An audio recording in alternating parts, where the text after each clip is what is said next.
Баршаңызға қайырлы күн достар. Бүгін ерекше дәмді тамақ жасайтын боламыз. Егер үйлеріңізде желінбей қалған немесе қатқан нан болса, тастамай осындай керемет дәмді тағам жасауға болады.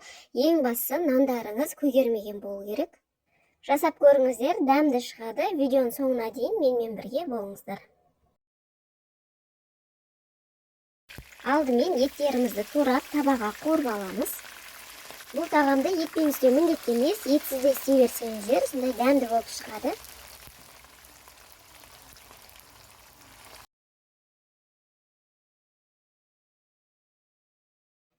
Етіміз осылай қызарып қуырылғаннан кейін үстіне етіміз бататындай ғана кішкене су құйып, етіміз піскенше, осы суы толығымен тартылғанша 1 сағаттай баяу отта қайнататын боламыз.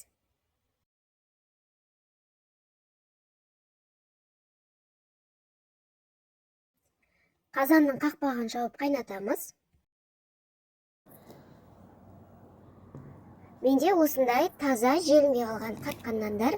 Ең бастысы нандарыңыз көгермеген болу керек. Өздеріңіз білесіздер, көгерген нанды жеуге болмайды. Нандарды осылай кубиктап турап шығамын, немесе жай қолмен сындырса да болады.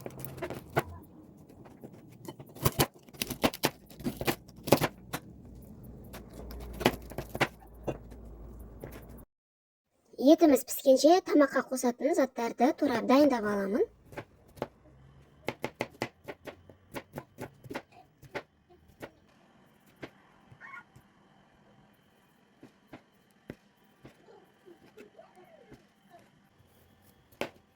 Картоптарды да қатты ірі де не майда да қылмай, орташа етіп кубиктап турап аламын.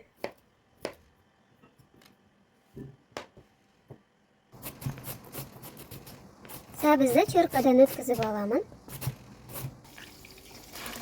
Етіміздің суы тартылды, енді үстіне пиязымызды салып, сарғыш түске енгенше қуырамыз.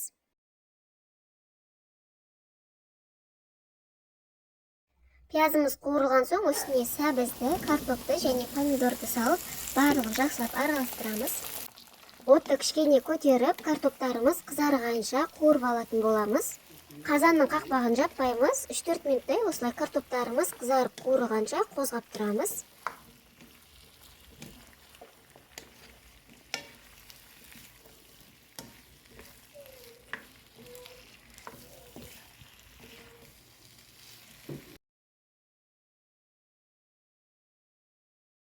Татымына қарай тұз және қара бұрыш салып, тағы да жақсылап араластырамыз.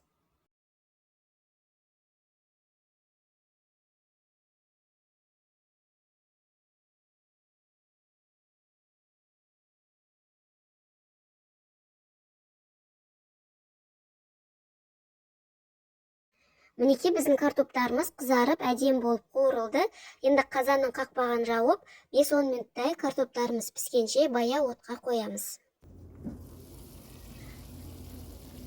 Картоптарды 5-10 минуттай бұқтырып алдым. Қазір енді пышақпен тексеріп көремін. Жұмсарып, пісуге жақындағанда үстіне жаңағы тураған нанымызды саламыз. Енді нанымыз қытырлақ әдем болып пісу үшін 3-4 минуттай оттың астын ашып, осылай қуырып алатын боламыз. Картоптарды езіп алмай, осылай қозғап тұрамыз. Біздің салған нандарымыз тамақтың майымен толығымен араласу керек.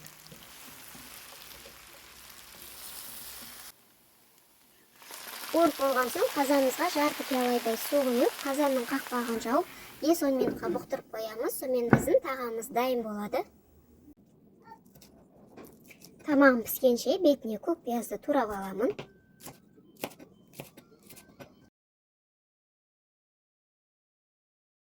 Осымен біздің кешкі асымыз дайын. Егер үйлеріңізде желінбей қалған қатқан нан болса, тастамай осындай тағам жасап көріңіздер, дәмді шығады.